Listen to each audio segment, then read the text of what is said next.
Suar, Mr. Osabiel. And I'm Kanai. Today's topic we're going to go over is for you so-called Negroes that want to be Africans, supposed African Americans. We're going to touch on some very interesting things in this video, and I just hope everybody's going to find it very interesting because we do. Right, and edified. So as Abio was saying, I want to get some out of the book real quick. This book, the name of it is Pilgrimage, all right? And on page 399, we have a so-called African, as you know it, and I'm trying to zoom it for you.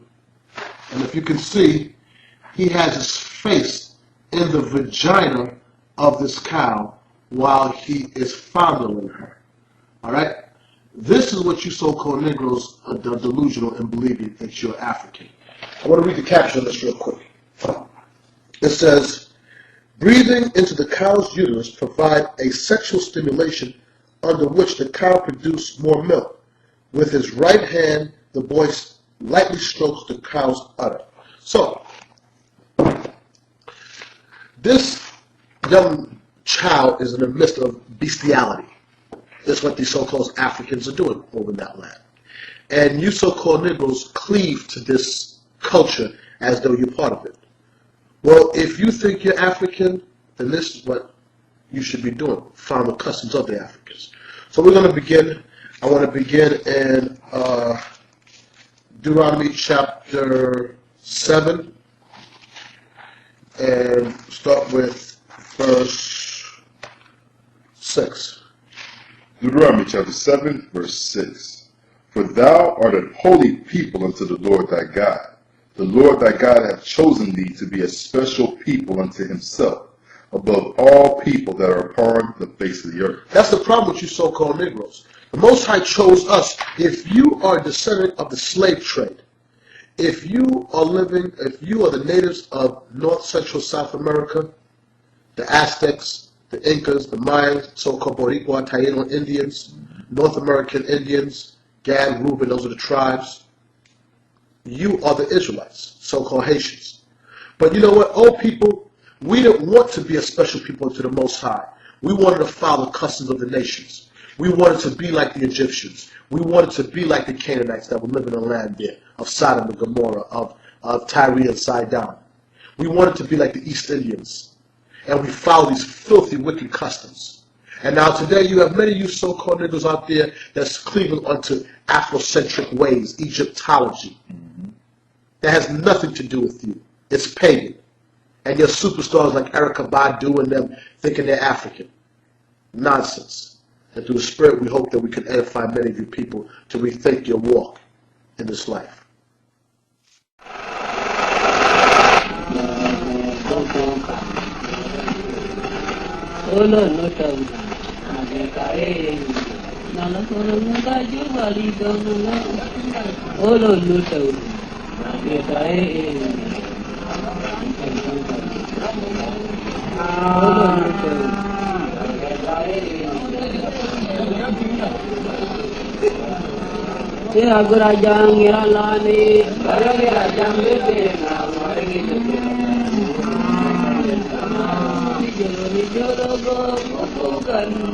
At dawn and again at dusk, the men are the ones who care for the children.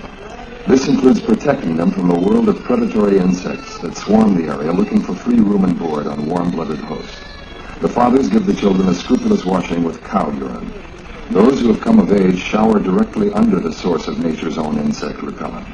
To further guarantee the repellent effectiveness of the ammonia contained in the urine, the Dinka and Mundari powder themselves with specially burnt and pulverized cattle dung. Disgusting? Any insect would agree with you. The beneficial use of excrement is just another example of how centuries of trial and error in adverse terrain have bestowed a perfect working knowledge of nature upon a primitive people. But does the word primitive do justice to an all-encompassing rapport with reality, in which man is at once victim, accomplice, and moving force? Obviously not. We are now not only dealing with rudimentary forms of religious and socio-economic organization, as some would have it, but have entered a much darker, chaotic realm where the difference between terror and ecstasy is meaningless, and where the linchpin of all existence is magic.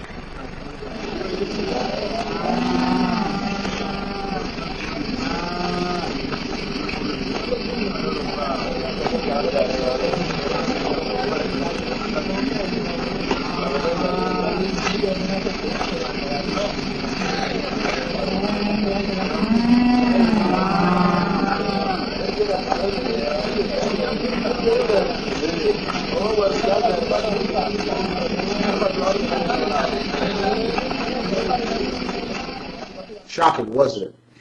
You see how these heathens conduct themselves. This dude was picking the hair off of another man's rod. These are not your customs, Israel, so-called Negroes. You're not African. You so much want to cleave onto these ways, and it's out of order.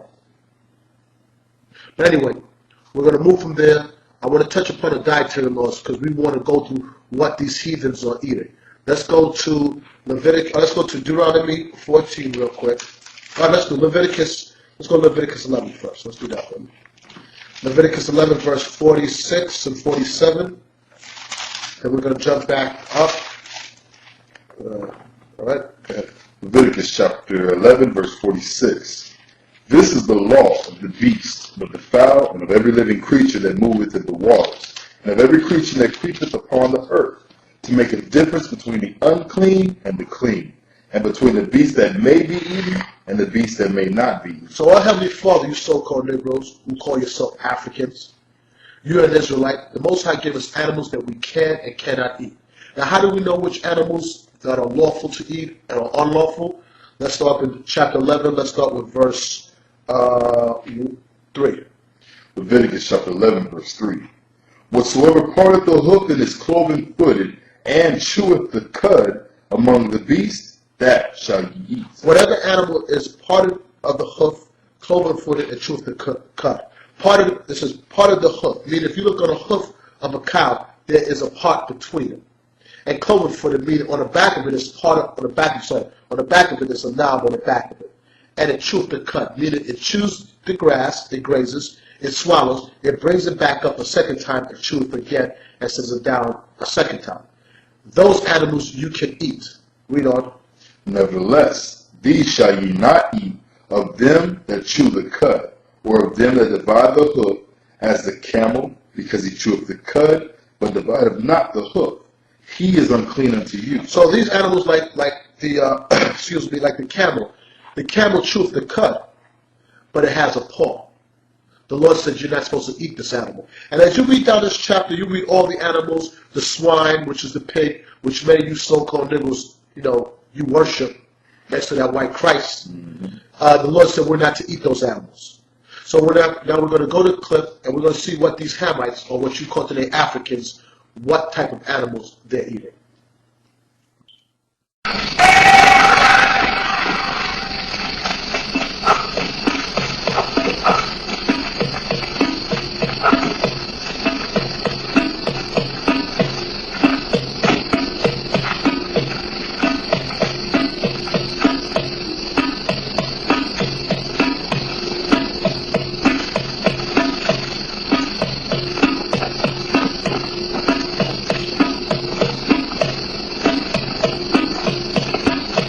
Like all primitive peoples, the Mundari hunt for subsistence and not for sport. Wielding only razor-sharp spears, they can hunt, fight, cut, slice, or club any foe, be it animal or human, with remarkable ability. When not actively employed, these spears are used as innocent walking sticks.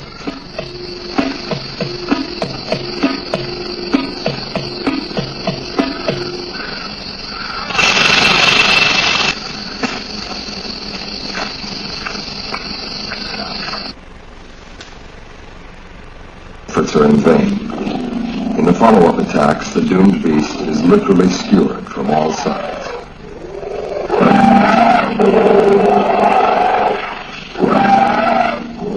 Finally, it falls to its knees as if begging for mercy, weakened by pain and the loss of blood. The Mundari only hunt animals out of pure necessity. Nonetheless, the animal's awkward death at the hands of a few determined hunters has all the air of a brutal assassination.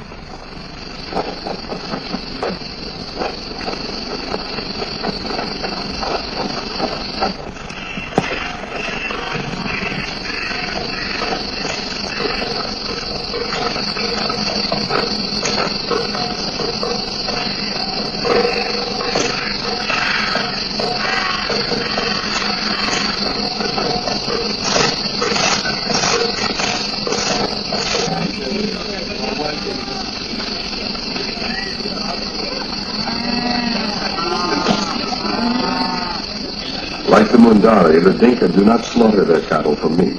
Instead, they nourish themselves by drinking the blood tapped from purposely cut wounds on the cow's jugular vein. The wounds are practically painless and heal in no time at all. A herdsman constantly stirs freshly tapped blood in order to prevent coagulation. These daily incisions, rotated on a group of 7 or 8 cows, can feed up to 50 people.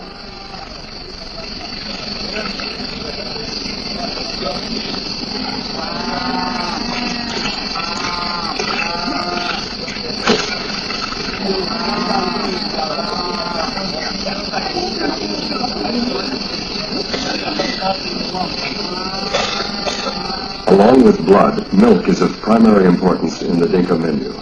Actually, a diet of milk and blood is not only nutritionally sound, but very thrifty as well. This way, a cow, the measure of any man's wealth in this part of the world, does not have to be slaughtered, but can be tapped slowly for years. All right, y'all seen it for yourself, up close and personal, live and direct. These heathen, these Canaanites, these Hamites, so-called Africans who you Negroes want to be like. You really want to call yourself African American after seeing that mess that they do over there in Africa? You want to be like them? It's ridiculous. Right. So, I mean, if you notice on the end of that clip also, you saw them drinking the blood of those cows. These are the customs of these nations, and we're going to go through the scriptures to edify you so-called Negroes that you wake up out of that Afrocentric delusion. Let's start with Leviticus chapter 19, verse 26. Leviticus chapter 19, verse 26. You shall not eat anything with the blood. The Lord said we were not to eat anything with the blood. We, the Israelites, you so-called niggas, were not to eat anything that was with blood. What were these Africans doing? They were drinking the blood. They were boiling it down like they was making soup. You know, and they said also in the clip you saw, they said it's better to have an animal that is sick than to have a dead animal. But when these animals died, what did we do with the animals? What did the Israelites do with the animals that died? Go to Deuteronomy chapter 14, start with verse 21. Deuteronomy chapter 14, verse 21. Ye shall not eat of anything that dieth of itself. What? Ye shall not eat of anything that dieth of itself. What do we do with it? Thou shalt give it unto the stranger that is in thy gates. We give it to the other nations that dwelt amongst us. When we came out of Egypt, we had Egyptians that came along with us and many of the nations that wanted to dwell amongst us. We gave it to them to eat. Read on. That he may eat it. That he may eat it. Read on. Or thou mayest sell it unto an alien. Or we can sell it to another nation. Read on. For thou art an holy people unto the Lord thy God. The Lord said we were a holy people unto him.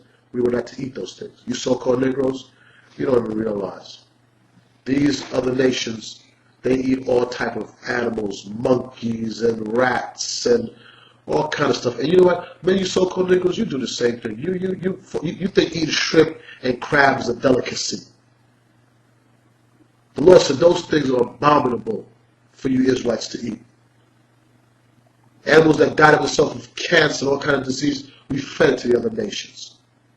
It's high time you realize who you are and repent. All right? So from that one, we're going to go into this next clip, and this next clip is going to go into the witchcraft that these other nations serve or they worship, the fake false gods, the devil that they serve. All right? And you're going to see these clips, some astonishing video that was captured them in their ritualistic acts. All right? So let's begin.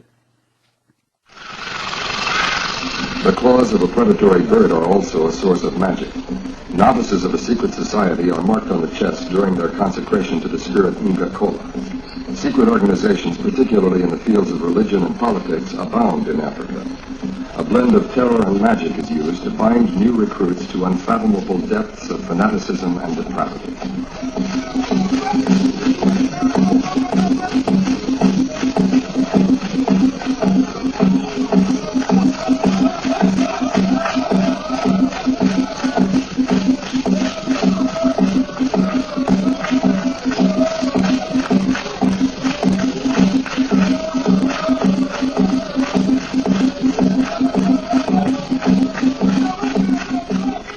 Even their medical practices are but thinly veiled magic. Given the unscientific nature of primitive people, medicine that is not magical just isn't medicine. Among the Azande of Central Africa, people suffering from an illness, like this woman with pneumonia, are stretched out before healing fetishes. After the healer invokes mercy by taking part in a propitiatory dance, she releases the contents of her bladder on the sick woman. It is believed that urine restores health to the infirm.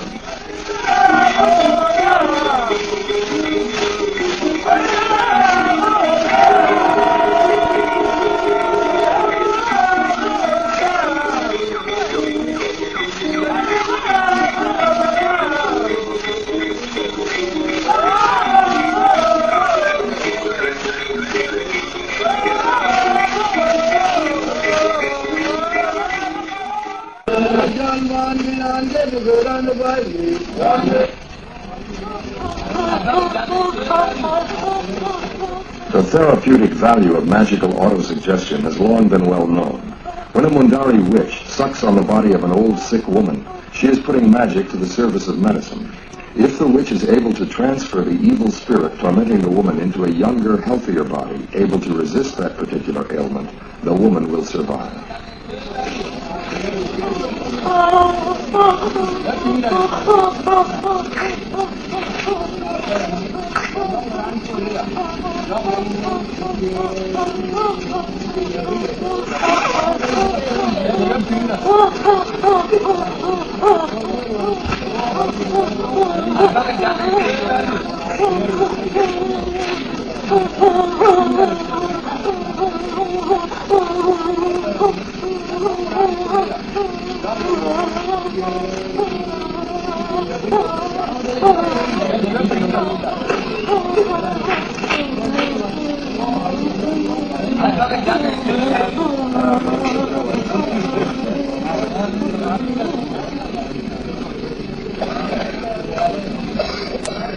If all the powers of magic prove to be insufficient to unswell the pregnant cow, the desperate Mundari will try more conventional methods. Come what may, even a sick cow is better than no cow at all. At dusk, her precious manure will be burnt along with that of the other cattle, and will serve the Mundari well as a cleansing agent and as comfortable bedding for the long African nights.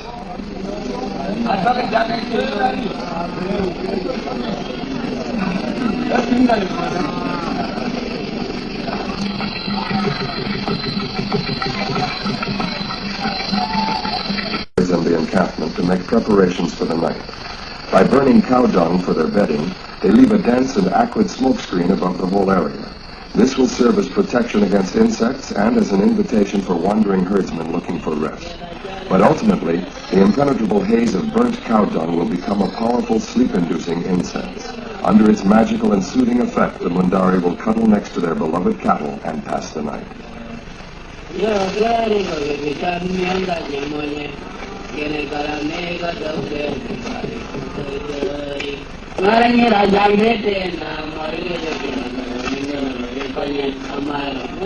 Not everyone will sleep, though. A group of men are eagerly discussing the big hunt planned for the coming day. Before undertaking such a dangerous venture, they must hear the prophetic words of the witch doctor. Without his predictions and useful counseling, no Mundari would risk hunting elephants or buffalo.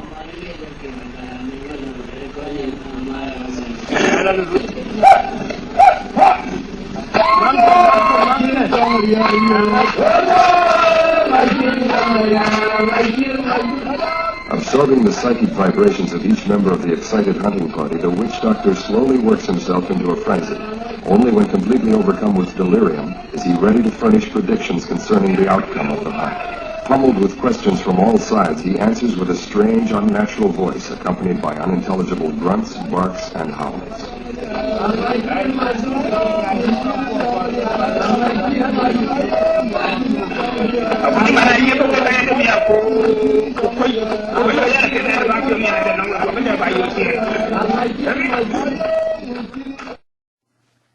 So, I got to laugh.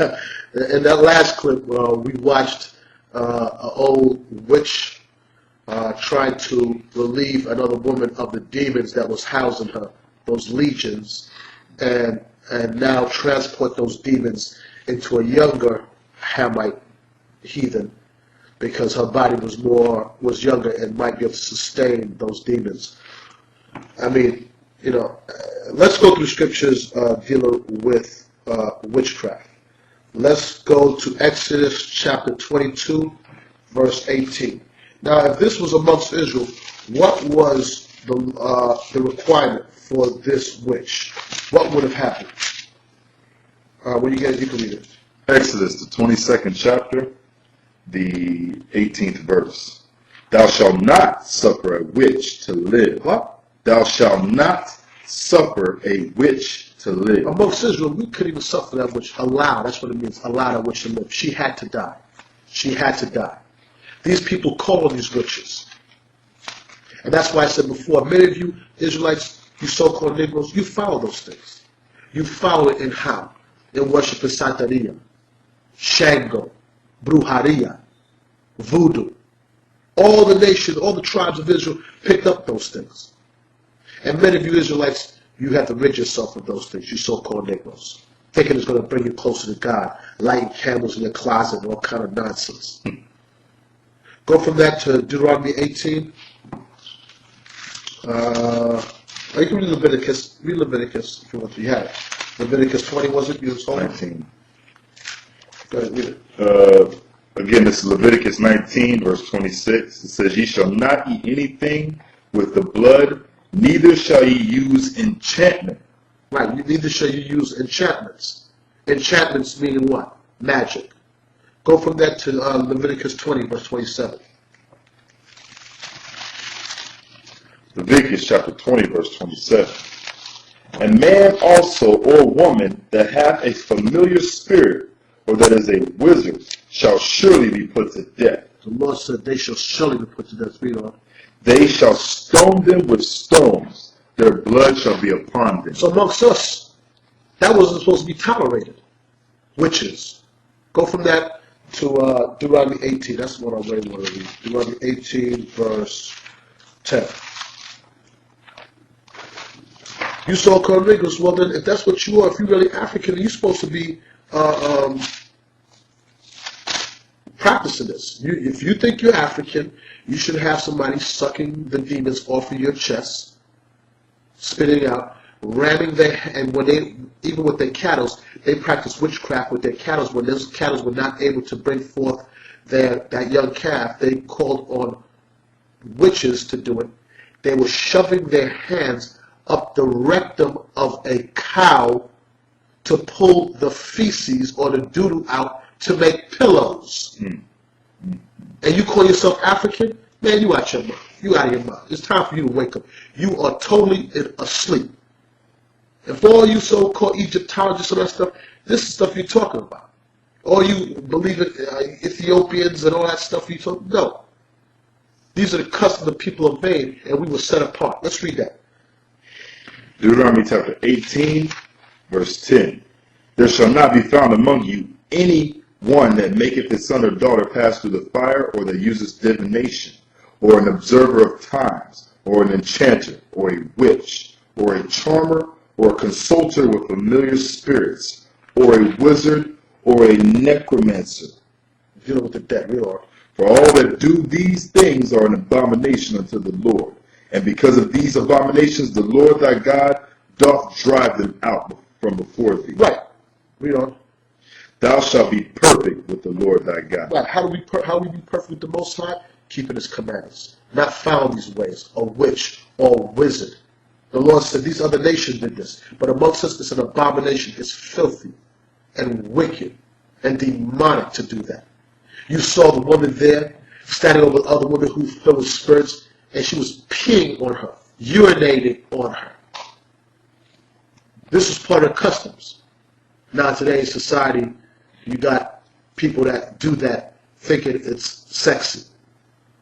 Your R. Kellys or whatever. She was urinating on the woman. That's a custom of the heathen. So then if you call yourself African, you should be getting peed on.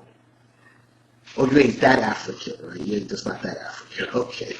All right. You better rethink that. It's high time you wake up out of sleep, so-called Negroes. So from there, the next one we're going to go into, some of these heathens' medical practices. All right? And stay tuned.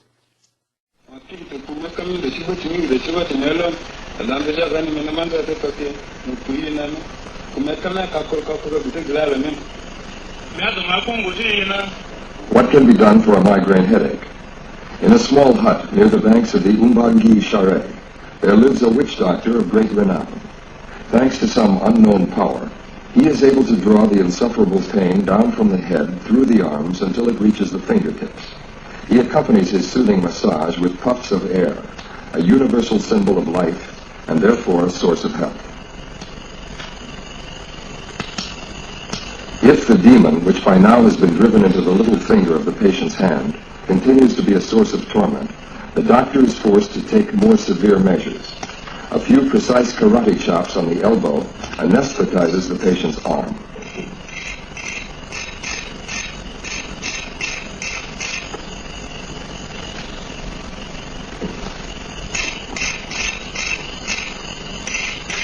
The stone used as a miniature chopping block is rough and irregular.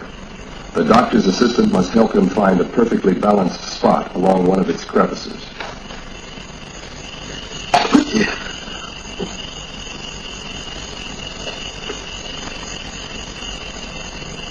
With the amputation of the little finger's upper phalanx, the headache is neutralized.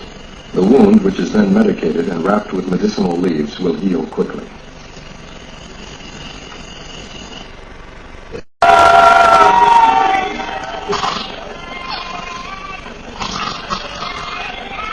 There are practices and remedies in the traditional repertory of magical medicine that are very difficult to understand or accept by advanced Western culture. For example, the Rishya of Ethiopia, where doctors dislodge a child's uvula, the pendant fleshy lobe of the soft palate, to facilitate the intake of foods and beverages. After the operation, the uvula is placed on the patient's forehead. The significance of this act has long been lost, but the custom remains. To disinfect the wound, the doctors use plain lemon juice. In these strange medieval clinics, where scratchy old records can be heard squeaking away in the background, parents subject their children to actual mutilation, convinced that they will be all the more healthy for it. Two doctors, if that's what they can be called, a man and a woman, take turns operating. The children's parents are always on hand to assist them.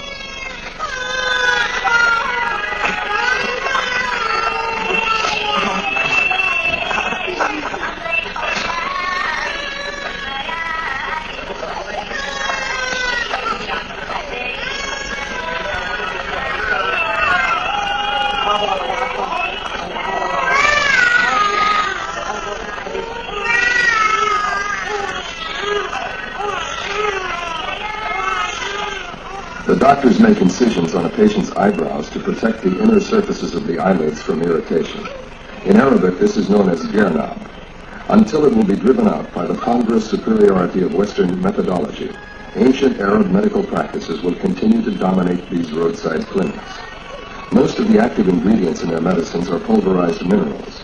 Qur'il, a healing unguent for wounds, comes from a prescription as old as Ethiopia itself. It must be for some magical reason that the doctor rubs the patient's eyelids with the blood from their wounds.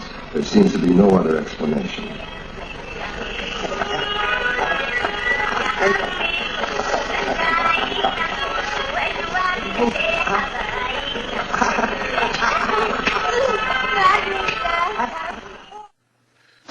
Okay. let him cut his finger off.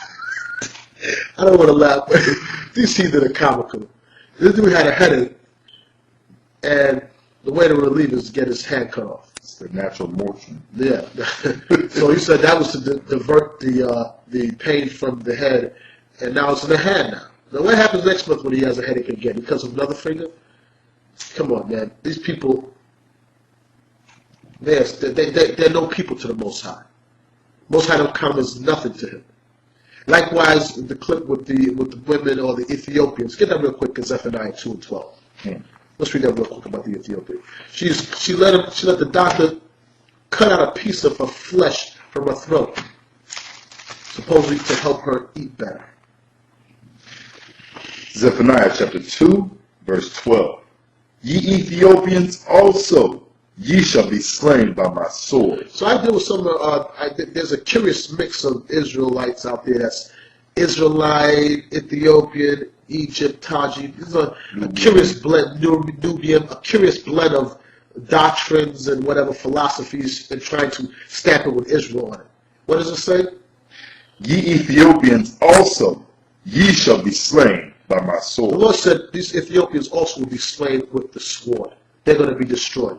A lot of you hold to that Rastafarianism, serving another god. Next thing you'll tell me that weed was found on King Solomon's tomb. You got to be smoking if you let somebody go in your throat and cut out a piece of meat out of your throat. Those customs of the people are vain. It's foolishness. The Most High set you Negroes apart from all nations. You're not to be like them. You see their hairstyles, how they bald their head, how they make what you call today baldness on the sides, bald all the sides, and the top half hair on it. No, that's the style you Negroes are doing today. A lot of you rappers and you guys follow that stuff, doing that. Well, anyway, from here we're going to go into another clip. And this clip is these men that you're going to see. These are men that are effeminate, and they dress up like women. And the cord that's driven through all this is that they're all Africans. So watch, and we'll get back to you on the tail end of it. In many primitive therapies, superhuman resistance to pain is a prerequisite to being cured.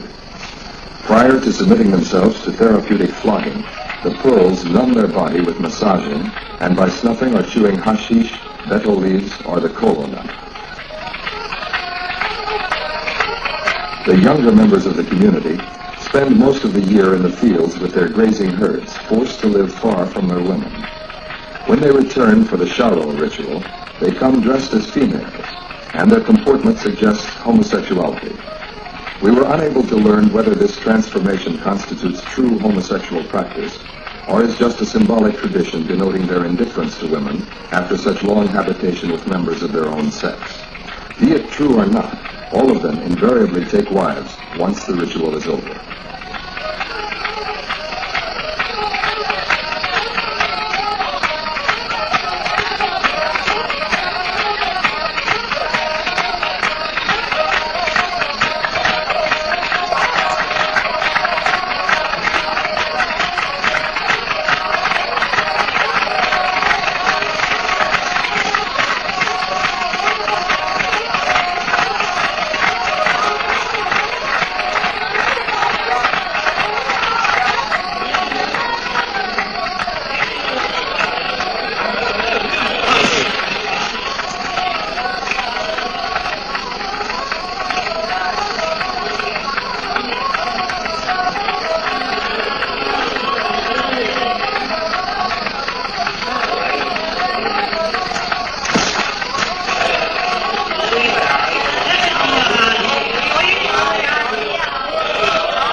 the Hindus of Ceylon, or Sri Lanka as it is called today, who ask that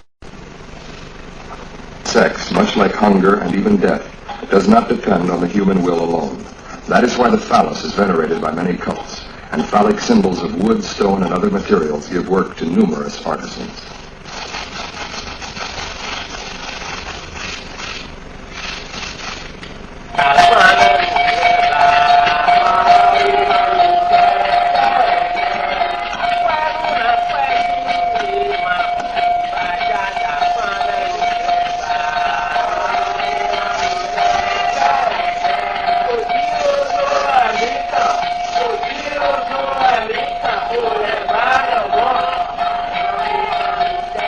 The roadsides of Dahomey, Togo, and Nigeria are dotted with altars that exalt the phallus. Many sacrificial rites, which require the profuse flowing of blood, are given up to Legba, the god of fertility. Only through these sacrifices will the courage, vitality, and cunning, symbolized by the spirit of the phallus, penetrate those who invoke Legba's help.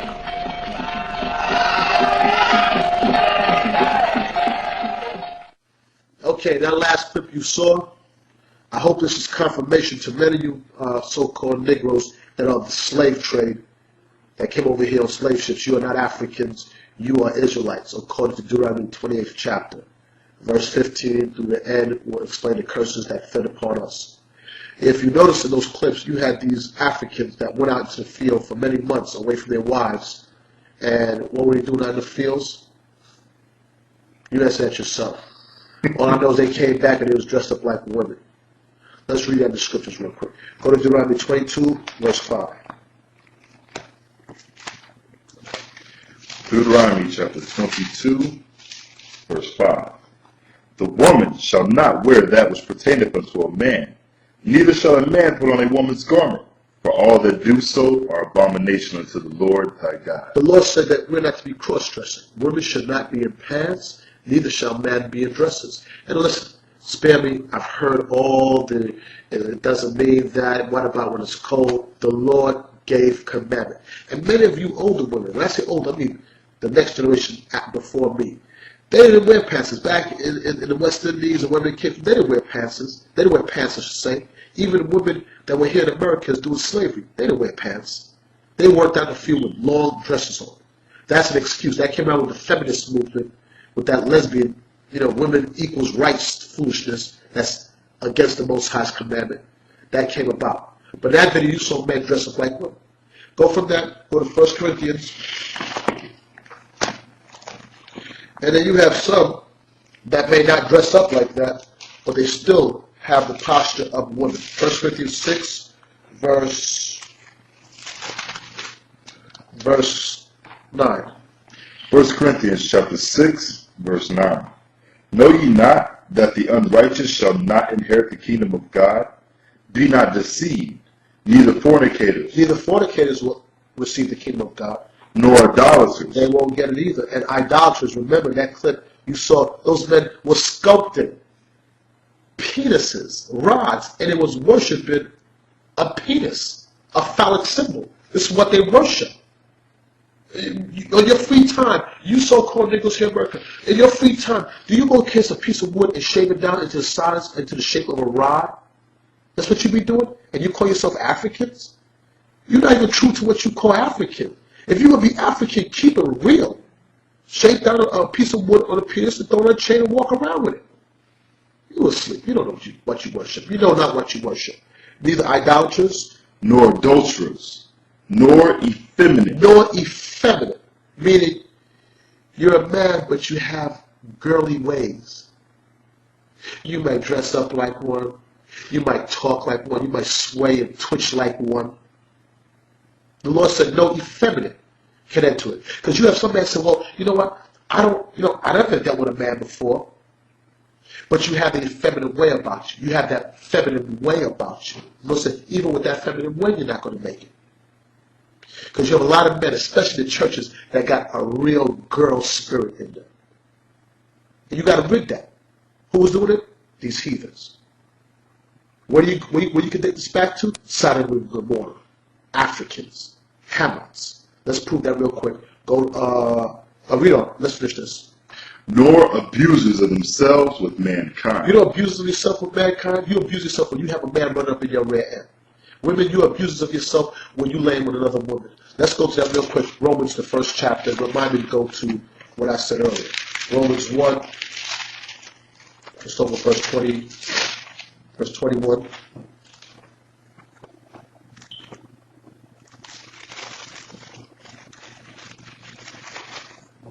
Romans chapter 1, verse 21. Because that when they knew God, they glorified him not as God, neither were thankful, but became vain in their imaginations, and their foolish heart was darkened. See, when we had God, we didn't worship God. We didn't want to, because we had it in the time of Eli with Samuel. We didn't want to worship the Most High. We wanted a king like the other nations. We weren't satisfied with the power we had that part of the Red Sea, that gave us quail to eat, that held us up so we could make war. They gave us everything. We didn't want to be with him and follow his ways. We wanted to be like the Africans. We don't. Professing themselves to be wise, they became fools. And you so-called Negroes in this Egyptologists, you professed yourself to be wise, but you became fooled. You became fools in that. The Africans worship the sun god Ra, worship the Nile River, worship beetles and crocodiles and all kind of base things. Worship penises and vaginas. Read on.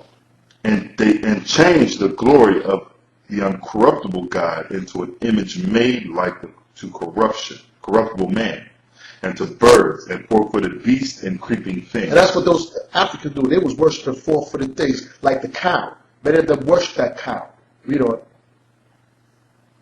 Wherefore God also gave them up to the uncleanness through the lust of their own hearts. So God said, you Israelites, you want to do it? I'm going to give you up to the uncleanness of your own hearts, to the lust of your own hearts. Read on. To dishonor their own bodies between themselves. And what we did, we started doing like the Africans do it. We dishonor our body with ourselves by what? The Lord told us in Leviticus, the 18th chapter, at the land of Egypt and the land of Canaan, do not do like them. We want to do like them. So if you want to do like them and you think you're African American, find your homeboy and pull his pubic hairs out of his rod. That's what you're supposed to be doing. Shove your hand up the rectum of a cow and pull the doo-doo out of it and make yourself a pillow. You ain't trying to keep it real. You ain't African. You're a lukewarm African. You're not even real to the African lifestyle. You confused. Read on. Who changed the truth of God into a lie. Who changed this Bible to a lie? This word is good for you. Read on. And worship and serve the creature more than the Creator, who is blessed forever. Amen. Read on. For this cause God gave them up unto vile affections. For even their women did change the natural use into that which is against nature. Women change the natural use to bear child for a man with a woman. Now you got two women. And see how confusing. You have two women. The woman, she don't want a man. She want a woman that act like a man. She want to have a man. No, she want a woman. She'll get a woman to strap on a rod to have sex with her, but won't have a man. You change the natural use of a woman to what's that is against nature. Lesbianism.